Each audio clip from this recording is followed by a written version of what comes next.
Vamos a hablar entonces ahora de los fundamentos de la enfermedad inflamatoria, o sea, los fundamentos inmunológicos de la enfermedad inflamatoria. Ya conversamos recién, describimos la inmunología general, los elementos más importantes, cómo funciona, cómo se activa, cómo se regula, ¿cierto? Acuérdense, la inmunidad innata a través de las resolvinas, ¿cierto? El metaboloma de la resolución, la inmunidad adaptativa a través de los linfocitos T helper reguladores, ¿ya?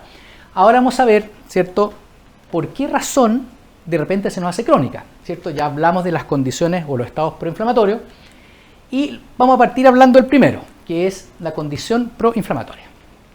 En condiciones fisiológicas normales, TH1 y TH2 tienen una sana y balanceada convivencia, ¿ya? Para que TH1 no se nos dispare, TH2 produce la interleuquina 10, ¿ya?, que frena a TH1, ¿ya? Y si la cosa se nos empieza a poner complicadita, entonces tenemos papi TH helper aquí arriba que se va a diferenciar hacia los T reguladores y va a decir stop, esto se para, ¿ya? Entonces lo normal es que en condiciones sanas tengamos este equilibrio. Y para recordar lo que vimos en la sesión anterior, ¿cierto?, la célula presentadora de antígenos va a fagocitar el antígeno, lo va a digerir, lo va a expresar como múltiples epítopes en su membrana, lo va a presentar al linfocito, lo va a presentar al TH0 o TH naive, el que a su vez se va a diferenciar en respuesta TH1 o TH2, ¿ya? TH1 tiene el interferón como una de sus interleuquinas más características y TH2 tiene interleuquina 4, 5 y 10 como sus interleuquinas más características. Y acuérdense, ¿cierto?, que TH2 tiene la capacidad de frenar la excesiva expresión de TH1 a través de la interleuquina 10. Entonces se puede producir una parálisis de regulación, ¿cierto? Una parálisis de regulación hacia TH1, hacia respuestas celulares, o hacia TH2, ¿cierto? Respuestas más bien de tipo alérgicas. Entonces lo normal es que exista este balance TH1-TH2, pero en ciertas condiciones, ¿cierto?, se nos puede desbalancear hacia TH1 y permanecer así. Por ejemplo, una de las enfermedades crónicas características de este desbalance hacia TH1 crónico es, por ejemplo, la enfermedad celíaca, ¿cierto? Algunas formas de inflamación intestinales crónicas, como la colitis ulcerosa, por ejemplo, la enfermedad de Crohn, son enfermedades TH1, ¿ya? Y por otro lado, tenemos la parálisis de regulación del desbalance hacia TH2, y aquí las enfermedades por excelencia son las alergias, ¿cierto? Las enfermedades de tipo alérgicas. El otro desequilibrio que se nos puede dar, ¿ya?, es el desequilibrio entre los radicales libres y los antioxidantes. Y esto es importante que estén balanceados, porque si tenemos un desbalance, tenemos poco antioxidante o tenemos mucho radical libre, se nos va a desbalancear hacia el exceso de radicales libres y se nos va a producir lo que se llama estrés oxidativo. Como ustedes ven, estas son las cosas donde tenemos que poner nuestro foco terapéutico. ¿Cómo devolvemos los balances? ¿Cómo devolvemos el balance TH1-TH2? ¿Cómo generamos un balance prooxidante-antioxidante? Esto es lo que hablaba recién, ¿cierto?, del estrés oxidativo. No nos olvidemos, ¿cierto?, que la excesiva predominancia de los oxidantes o la escasez de antioxidantes nos van a desbalancear para acá, y el estrés oxidativo es responsable de muchas de estas enfermedades, ¿ya? Y estas enfermedades, por otro lado, generan mucho estrés endógeno y eso a su vez estimula el factor nuclear kappa beta y nos va generando una inflamación persistente, ¿ya? Con ustedes, el estrés oxidativo puede producir muchas cosas. Ojo con las bebidas alcohólicas, ojo con el tabaco, ¿ya? Generan mucho estrés oxidativo. Ojo con la contaminación ambiental, también son cosas a las que estamos expuestos. La carga física o psíquica elevada. Ojo con la carga física. De repente hay personas que dicen, ok, desde hoy día en adelante voy a ser maratonista o voy a ser triatleta. El maratón y el triatletismo no están en nuestra naturaleza. A ver, se los voy a ejemplificar. Alguien puede decir, yo quiero volar, ¿ya?, pero resulta que nosotros no tenemos alas. Eso no está en nuestra naturaleza. Por lo tanto, si queremos volar, nos subiremos a un avión y nos tiraremos con un paracaídas. Pues si se nos ocurre tirarnos sin el paracaídas, evidentemente que nos vamos a sacar la mugre. Ahora, en el caso, ¿cierto?, de la excesiva actividad física, se genera un exceso de radicales libres que van dañando el cuerpo y generan un estrés oxidativo crónico. Entonces, y por eso es que muchas veces terminan todos lesionados los maratonistas, los triatletas, que con la rodilla, con la cadera, los ligamentos, porque evidentemente si no se preocupan de tomar la cantidad de antioxidantes apropiado, ¿cierto?, se puede producir esa situación. Y ya vamos a ver, ¿cierto?, cuáles son los principales antioxidantes. Bueno, esto un poco, para ver lo mismo, lo pueden revisar después en las presentaciones. El radical libre puede actuar en muchas partes, puede actuar en cualquier molécula, puede destruir cualquier molécula, ¿ya? Pero una de las complicadas es que produce alteraciones a nivel del DNA. Y evidentemente acuérdense que el DNA es muy importante en la regeneración celular. Por lo tanto, si se nos comienzan a alterar, ¿cierto?, las moléculas de DNA, una de las condiciones que puede generar es un envejecimiento precoz, pero también de repente enfermedades degenerativas precoces. Entonces, en eso también hay que ser bien conscientes. Entonces, hay que preocuparse de proteger, ¿cierto?, nuestro DNA, ya siendo a través de disminuir la generación de radicales libres o, ¿cierto?, de consumir la cantidad de antioxidantes apropiados.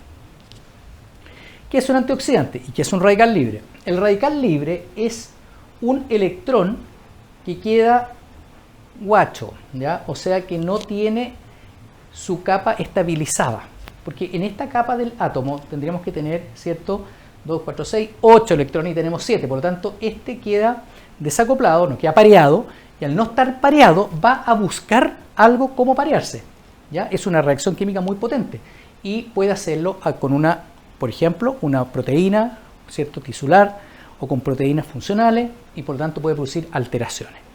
¿Qué hace el antioxidante? El antioxidante es una molécula que tiene su capa de electrones perfectamente bien equilibrada, o sea, y completita, entonces, y todos los electrones bien pareados, por lo tanto no está en búsqueda, ¿cierto?, de su electrón par, y por lo tanto se nos va a unir, ¿cierto?, va a aportar un par a nuestro radical libre. Estas dos moléculas se van a juntar, ¿ya?, a través de un enlace covalente y van a quedar indisolublemente unidas. Y eso va a hacer que esta célula, el radical libre, pierda su efecto prooxidante. Ahora, ¿qué son los antioxidantes? Los antioxidantes son distintas moléculas, ¿ya?, que van a tender a neutralizar los radicales libres. Y los radicales libres tienen distintos lugares de acción, pero evidentemente donde más daño pueden hacer es en las membranas, ¿ya? Por lo tanto, los antioxidantes más importantes son los que protegen las membranas, o sea, los de tipo lipídico. Hay solamente un antioxidante importante que actúa en el citosol de la célula, que es la vitamina C, ¿ya? Pero si ustedes se fijan, todas las demás, ¿cierto?, son por lo general vitaminas liposolubles. Tenemos los betacarotenos, la vitamina E, ¿cierto?, como lo ven acá, pero también se ven sistemas enzimáticos. Ya vamos a ver cómo los vamos a dividir. Entonces tenemos, ¿cierto?, los antioxidantes intrínsecos, que son los que están dentro del cuerpo, y acá son, en general, son enzimáticos, como ustedes ven aquí, el sistema de la superóxido dismutasa, ¿cierto?, de la glutatión peroxidasa. Este es muy importante, ¿ya? La glutatión peroxidasa. El glutatión es uno de los antioxidantes intracelulares más importantes. Y existen algunos antioxidantes no enzimáticos, pero que son fundamentalmente, ¿cierto?, algunos componentes que se pueden tomar desde afuera. Acá está el glutatión que conversamos recién, ¿cierto?, pero muchas veces o en general está unido a su enzima que la genera, que es la glutatión peroxidasa. Entonces, esos son los antioxidantes intrínsecos. Los otros son los antioxidantes no enzimáticos, pero extrínsecos, ¿ya? O sea, que vienen de afuera, que uno los consume. Y estos los vamos a dividir en dos, ¿cierto?, en en tres grupos: vitaminas, los carotenoides y los polifenoles. Las vitaminas, a su vez, tenemos de dos tipos: las que son hidrosolubles, como la vitamina C, ácido ascórbico, que es fundamentalmente la que actúa en el citosol de la célula, y las vitaminas liposolubles, dentro de las cuales están, ¿cierto?, los derivados de la vitamina A y la vitamina E, ¿cierto?, los tocoferoles, que son los más importantes, y los tocotrienoles, pero los tocoferoles son muy importantes. Y dentro de los carotenoides tenemos a su vez, divididos en los carotenos y en las xantófilas. Los carotenos, el más conocido de todos son el alfa y el beta caroteno, que se encuentran en las verduras rojas como la zanahoria, el zapallo, ¿cierto? Los licopenos también son importantes, están en el tomate, por ejemplo, la sandía, son importantes antioxidantes.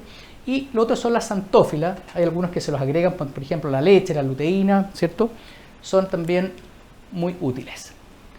Y los otros son los polifenoles, ¿cierto? Acuérdense, vitaminas, carotenoides, polifenoles. Y los polifenoles a su vez se dividen en dos, en los flavonoides y en los no flavonoides. Y aquí están estos muy importantes, son las antocianidinas, que son todos los antioxidantes que tiñen, así como los de los berries, los de las uvas, por ejemplo. El maqui, por ejemplo, el arándano, son excelentes antioxidantes porque son muy ricos en antocianidinas. Hay otros también, como los no flavonoides, como los alcoholes monofenólicos, por ejemplo, como el café, también ayuda. El café, bueno, sí, o sea, el café real, claro, no los sucedáneos. Ahora, lo importante acá, más que jugársela con un solo antioxidante, ojalá consumirlos todos de manera variada, como la entregan, ¿cierto?, las alimentaciones más naturales. Entonces, el enfoque terapéutico frente a un estrés oxidativo crónico, que sería un desequilibrio, ¿cierto?, prooxidante, entonces aquí, si tenemos un exceso de radicales libres, es aportar una mayor cantidad de antioxidantes para tender al balance. Entonces, como ustedes ven acá, existen muchos antioxidantes que actúan directamente en las membranas o en el citoplasma, y hay otros que actúan en los sistemas enzimáticos. Por ejemplo, la glutatión peroxidasa es uno de los sistemas enzimáticos antioxidantes más importantes porque están ligados al glutatión, que es el antioxidante intracelular más importante, pero para su correcto funcionamiento necesita selenio, que actúa como cofactor. ¿Ven?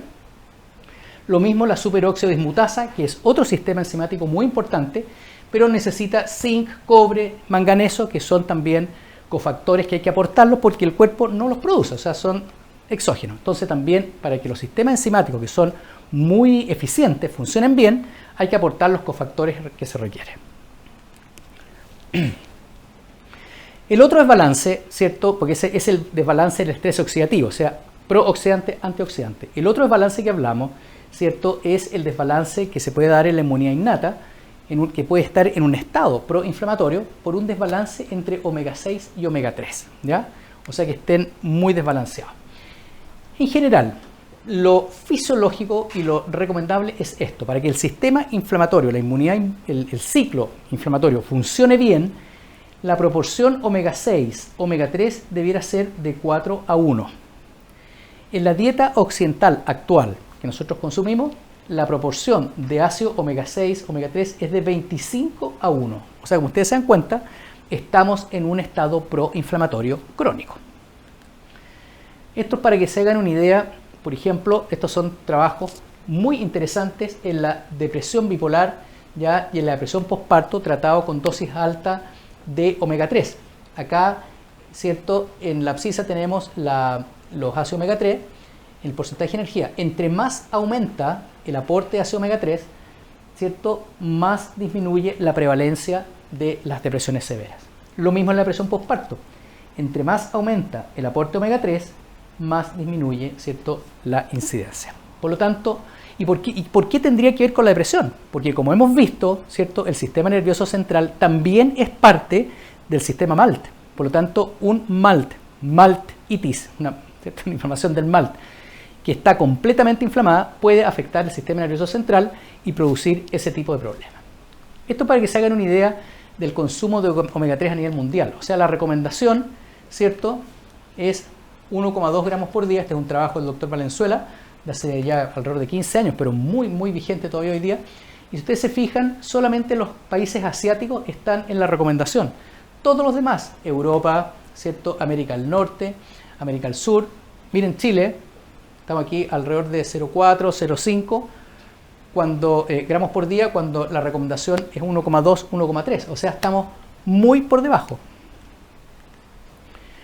Otra, desequilibrio, ¿cierto? Ya tenemos el desequilibrio prooxidante-antioxidante, el desequilibrio proinflamatorio-antiinflamatorio. Otro desequilibrio, la disbiosis, ¿cierto? Una flora bacteriana desequilibrada por distintas causas, emociones, por mucho trabajo, ¿cierto?, los viajes largos y agotadores, los antibióticos, ya los vimos, ¿cierto? Todo eso puede generar también un desequilibrio en la flora intestinal del tubo digestivo. Y aquí, ¿cierto?, el uso simultáneo de probióticos y prebióticos, lo que se conoce como simbióticos, podría ser una solución. Todavía se está estudiando, todavía no son concluyentes los resultados, ¿ya? Hay muchas experiencias, se están aplicando o se están incluyendo probióticos y prebióticos, ¿cierto?, en las fórmulas infantiles. Aparentemente habría algún beneficio, ¿cierto?, en el uso de ellos, pero no es del todo concluyente, por ejemplo, que tenga alguna utilidad real en las alergias, en algunas dispepsias de tipo inflamatorio. Entonces, este es un tema que todavía es un paño que está por cortarse completamente. No hay resultados concluyentes en todo. Hay algunas cosas en las que se ha visto buen resultado a través del uso de los simbióticos. Y ¿dónde se expresa la inflamación crónica? Como dijimos, fundamentalmente en el MALT, principalmente la inmunidad adaptativa, ¿cierto? En el MALT. En el ambiente perinatal hay una predominancia de TH2, obvio. Si no fuera así y existiera una predominancia de TH1, ningún embarazo llegaría a término, porque la respuesta de TH1 es de rechazo. Entonces, esta predominancia de TH2 es la que permite, ¿cierto?, que los niños lleguen al final del embarazo y nazcan. El problema es que los niños nacen TH2 y tienen que ir de a poco equilibrando esta relación TH1-TH2. Por eso es bueno el contacto con mascotas, ¿cierto?, con otro tipo de gérmenes. Es bueno o la leche materna, aporta una cierta cantidad de probióticos y prebióticos que también contribuyen a estimular TH1. Es bueno que se ensucien los niños, o sea, digamos que jueguen con tierra, que jueguen en... El niño de campo es lo más sano que hay. Y esa es la forma de equilibrar, ¿cierto?, esta respuesta TH1-TH2. Ahora, cuando están desequilibrados y se manifiestan, ¿dónde se van a manifestar? En todos los órganos de expresión, ¿cierto?, del MALT. Así se pueden expresar en el tubo digestivo, en la piel, en la vía respiratoria baja, o sea, y se manifiestan en uno de ellos o en todos juntos, como fue el ejemplo que pusimos en el primer caso cuando hablamos de la medicina de sistemas en redes. ¿Se fijan? Lo mismo la respuesta TH1, puede ser en todos los componentes del MALT. Por ejemplo, en el sistema nervioso, ¿se acuerdan? Hablábamos del trastorno de déficit de atención en ese niño, el niño que no dormía, ¿se acuerdan? Todo eso son manifestaciones de una respuesta inflamatoria en el MALT del sistema nervioso. Y a veces pueden ser mixtas, o sea, más complicado todavía, TH1 y TH2, o sea, eso ya la verdad es que hace las cosas mucho más complejas. En ciertos momentos predomina la respuesta TH1, en otros la respuesta TH2. Es complejo. Bueno, y esta es la marcha alérgica, conocida que en el fondo es una expresión del compromiso progresivo del MALT.